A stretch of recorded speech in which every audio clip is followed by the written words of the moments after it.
Just let me know.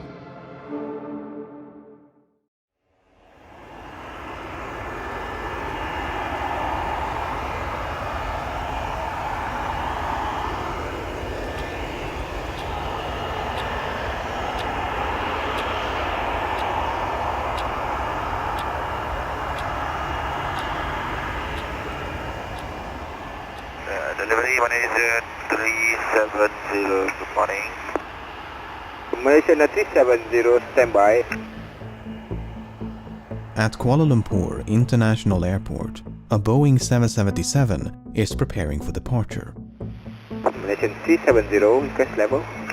370, we are ready, requesting flight level 350 to Beijing.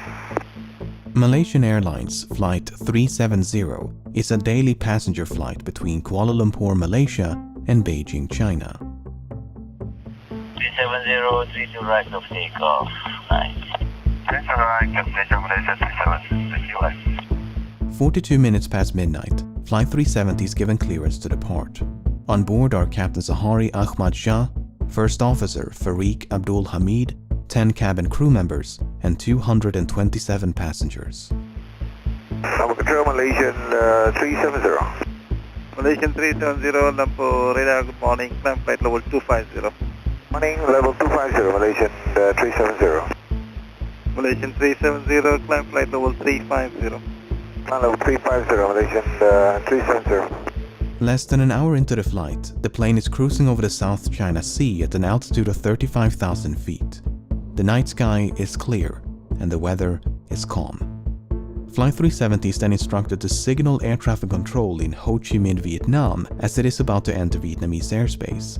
The flight controller in Kuala Lumpur says goodnight, with no sign that anything should be amiss. Malaysian 370, maintaining level 350. Malaysian 370. Malaysian 370, maintaining level 350. Malaysian 370. Malaysian 370, contact Ho Chi Minh 120.9. Good night. Good night, Malaysian 370. 1 minute and 43 seconds later, the aircraft suddenly vanish from radar screens at Kuala Lumpur, Ho Chi Minh and Bangkok.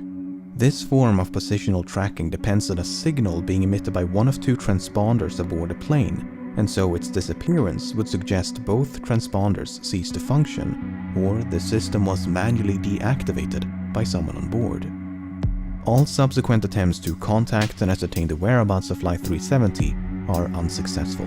The aircraft has seemingly vanished without a trace. After missing its scheduled time of arrival in Beijing some 4 hours later, Flight 370 is officially declared missing. And in the wake of that announcement, the most expensive search effort in aviation history is about to commence.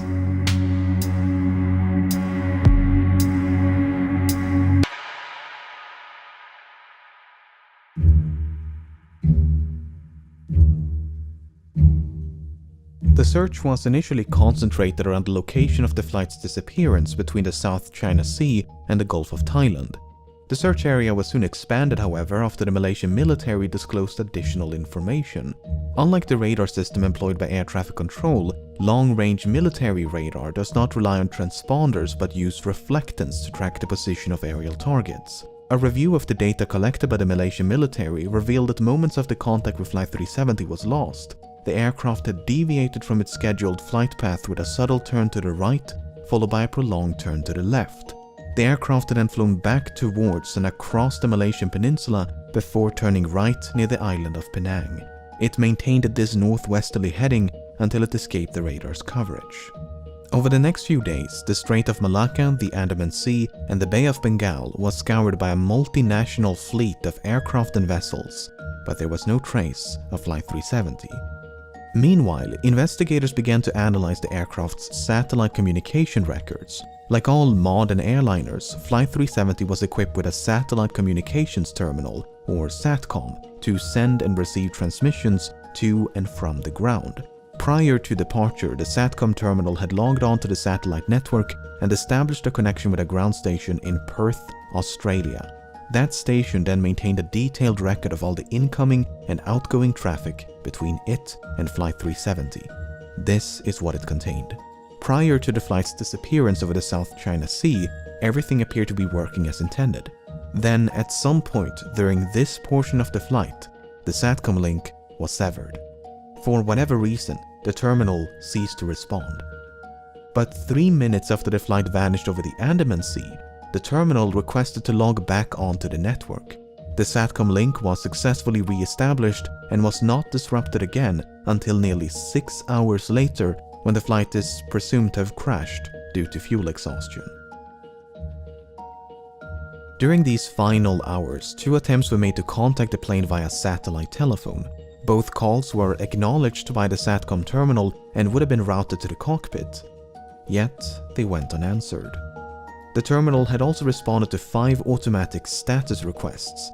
In short, if the ground station had not heard from the aircraft in over an hour, it would transmit a signal to confirm the terminal was still online. While these transmissions did not contain any information about the flight's position, investigators were able to measure the distance between the satellite and the aircraft at the time of each transmission, based on how long it took those transmissions to be sent and received.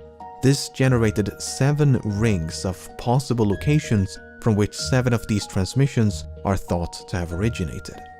By taking fuel consumption, speed, and other factors into account, flight path analysis indicated the most probable origin of the final transmission to be somewhere along this arc in the southern Indian Ocean.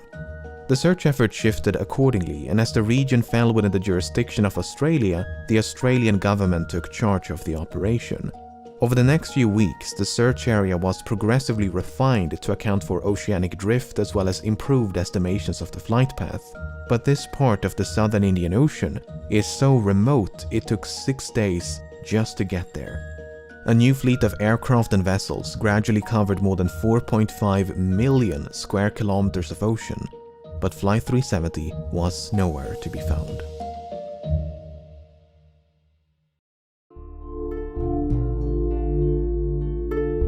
If the impact with the ocean had been sufficiently forceful, it was possible the resulting sound had been recorded by underwater listening devices known as hydrophones. This possibility was investigated, and 4 hydroacoustic monitoring stations had recorded something.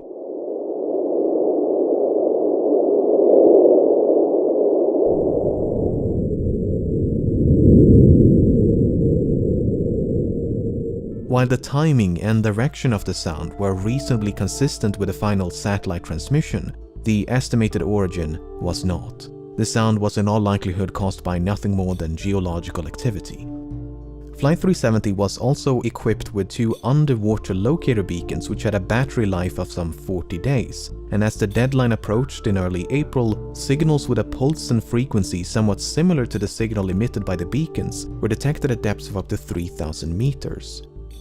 An autonomous submersible then spent weeks scanning the seafloor where the signals had been detected, but no wreckage was ever found. And nothing would be found until more than 16 months later, when a discovery was made on the opposite side of the Indian Ocean. On the 29th of July 2015, a group of people were cleaning up a beach in Reunion, a small island to the east of Madagascar, when they stumbled upon this 2-meter-long metallic object covered in barnacles. Aviation experts quickly identified the object as a section of an aircraft wing known as a flaperon. Upon closer inspection, internal markings including dates and serial numbers conclusively ascertained the flaperon belonged to Flight 370. Even though Reunion Island is some 4,000 kilometers west of the search area, and more than a year had gone by since the flight disappeared, the location was consistent with simulations of debris dispersal patterns. There was now tangible evidence that Flight 370 had crashed somewhere in the Indian Ocean. The discovery of the flaperon prompted numerous searches along beaches and shorelines of southeastern Africa, and at least 31 additional items of interest have since been recovered and examined. Some of these items include a section of the outboard flap from the right wing, a piece of cowling from one of the 2 engines, a partial door from the nose landing gear, a section of the vertical stabilizer, and a mangled casing from one of the embedded headrest monitors.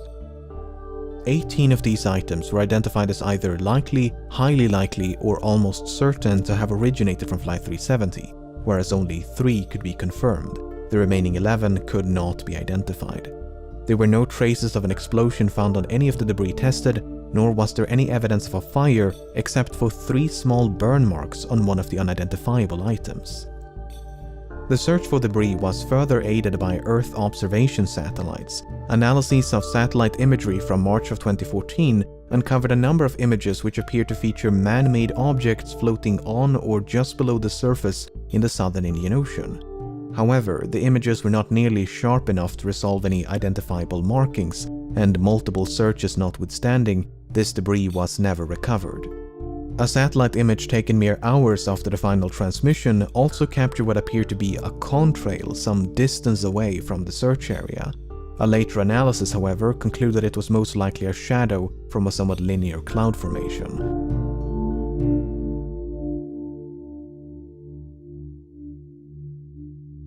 The underwater portion of the search continued for months and eventually years before it was finally suspended in early 2017, by which point some 120,000 square kilometers of seabed had been scrutinized.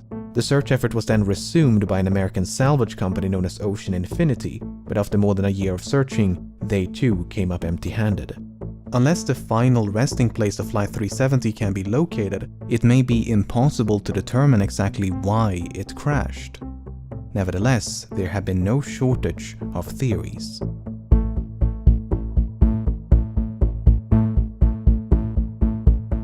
On the day of the disappearance, 2 of the passengers raised suspicion as they had boarded the flight with stolen passports, which immediately prompted concerns of a hijacking.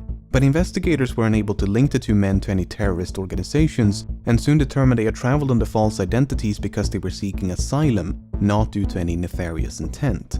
Similar suspicions were raised when one of the passengers were identified as a flight engineer who might have possessed the necessary expertise to take control of a Boeing 777. Apart from the 239 persons on board, Flight 370 carried nearly 11 metric tons of cargo.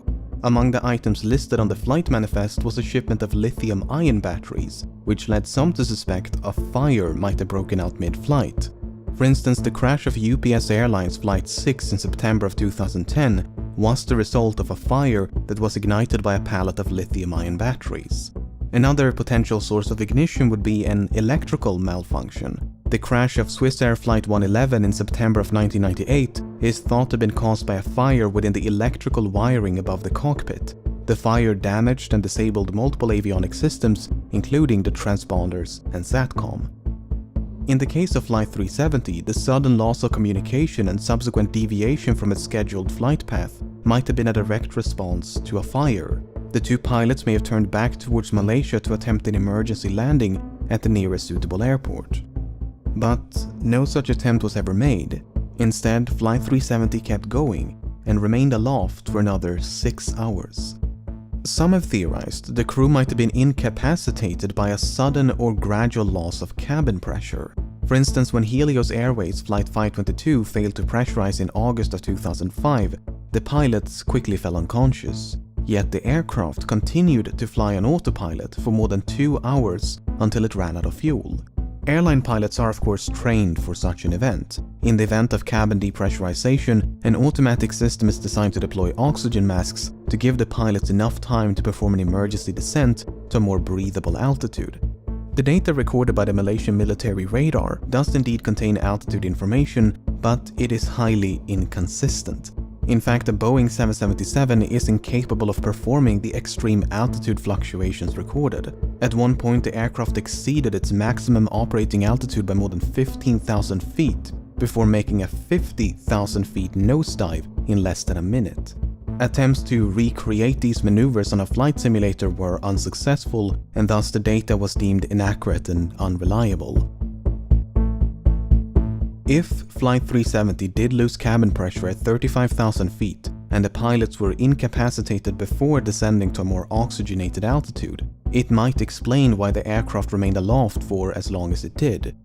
What is a bit more difficult to explain, however, are these alterations in heading. flight simulations have established the aircraft must have been under manual control during the initial left turn, as the bank angle or inclination of that turn was beyond the limits of the autopilot. Subsequent turns, however, could have been either manual or automatic. But for the autopilot to have made these course corrections, someone with the requisite knowledge must have programmed it to do so. The only other alternative is that the aircraft was in fact under manual control.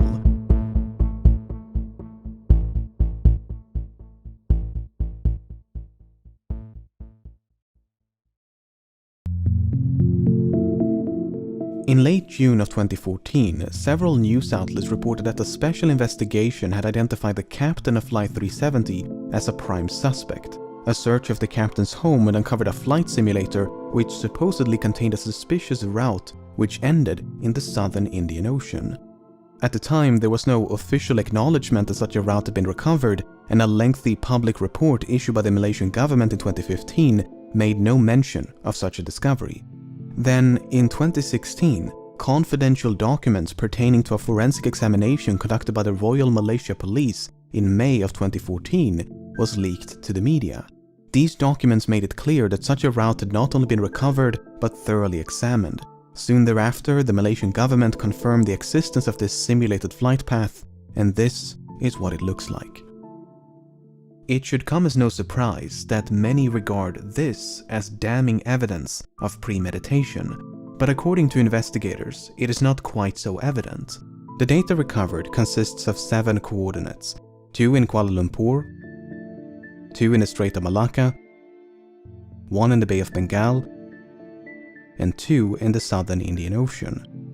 The data was reconstructed from a file that had been automatically generated and saved by the simulation software a month before the incident. However, it's not clear whether the coordinates originate from the same flight session. In other words, it might not be correct to simply trace a continuous line between these 7 coordinates, as they could be from separate sessions. The forensic examination by the Royal Malaysia Police simply concluded no activity captured conclusively indicate any kind of premeditated act pertaining to the incident of MH370. Even so, the similarities between the simulated route and the presumed route of Flight 370 directly influenced the search operation. Australian investigators considered the possibility of someone deliberately extending the range of the flight by gliding the aircraft off the fuel exhaustion. If so, the plane could have traveled an additional 200 kilometers.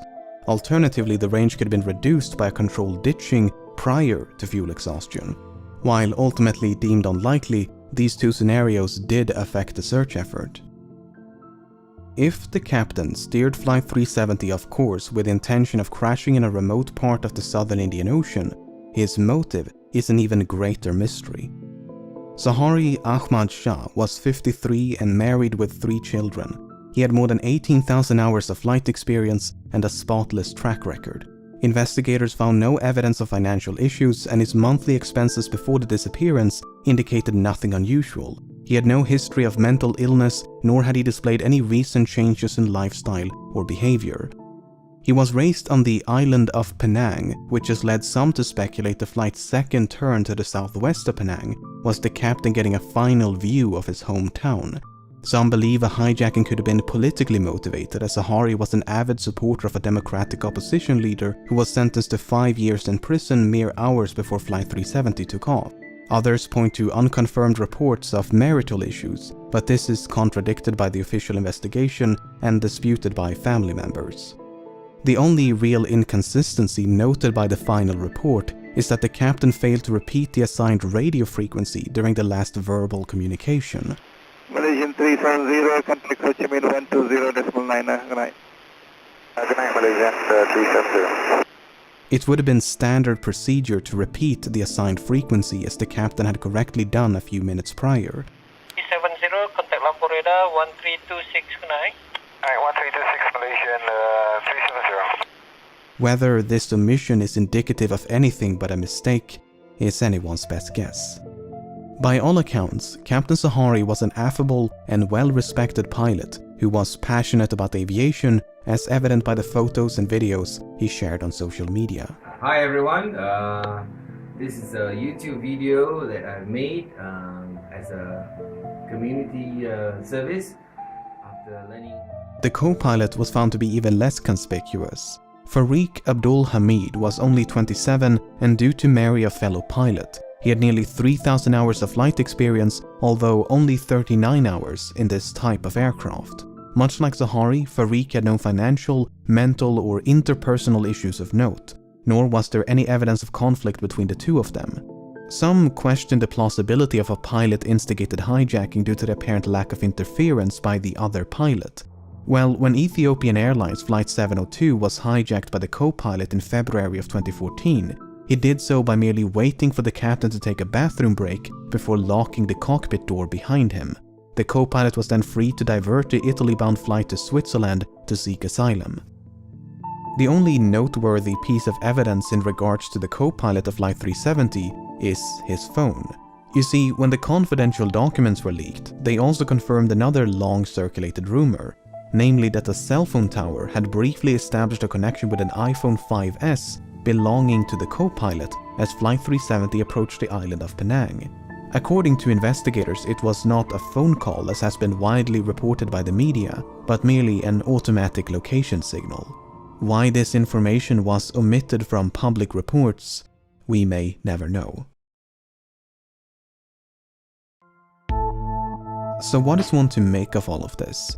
On the one hand, the simulated flight path seems suspicious. On the other, it is difficult to cast any substantial doubt on either of the two pilots' character. It is equally difficult to deny a hijacking is consistent with the available evidence. Then again, we're missing some quite major and literal pieces of evidence. The final report issued by the Malaysian government in 2018 could not attribute the loss of communication nor diversion of Flight 370 to a malfunction. Instead, it is believed that someone manually manipulated the aircraft and its systems. For instance, investigators believe SATCOM was manually disabled by a sudden and prolonged interruption of power. Then, once power was restored, the terminal simply rebooted. Likewise, the alterations in heading are believed to be the result of manual inputs. With that being said, the uncertainty of these findings are repeatedly emphasized due to the limited evidence available, and the report does never explicitly state the flight was hijacked. In fact, no real conclusion is reached. Both the Malaysian and Australian government agree that Flight 370 crashed in the southern Indian Ocean, but that the cause is indeterminable without the wreckage, the location of which has managed to elude some of the foremost aviation experts in the world, as well as an impressive arsenal of cutting-edge technology for more than half a decade. Authors, aviation experts, and independent investigators have all chimed in to offer their own thoughts and theories as to the nature of the crash and the location of the wreckage. Some believe there was no crash, but that the aircraft was shot down by an American naval base in the middle of the Indian Ocean. The satellite transmissions were then supposedly forged as part of a massive cover-up. Others believe the aircraft turned right towards India and traveled as far north as Kazakhstan, completely undetected. Debris was then supposedly planted along shorelines of southeastern Africa as part of a massive cover-up. Another theory suggests the aircraft was remotely hijacked and controlled by someone on the ground. While Boeing and other companies have experimented with technology that would allow for an aircraft to be remotely controlled, no commercial airliner is known to be outfitted with such a system. On the less conspiratorial side, the assumption that Flight 370 flew in a straight line and at a constant speed after turning left towards the southern Indian Ocean might simply be incorrect. In early 2018, a French team of independent investigators proposed an alternate flight path, whereby an attempted landing on Christmas Island led to a crash site much further north than the region identified by the official investigation. While a surface search of this area was conducted about a week after the disappearance, the underwater phase never reached this far north.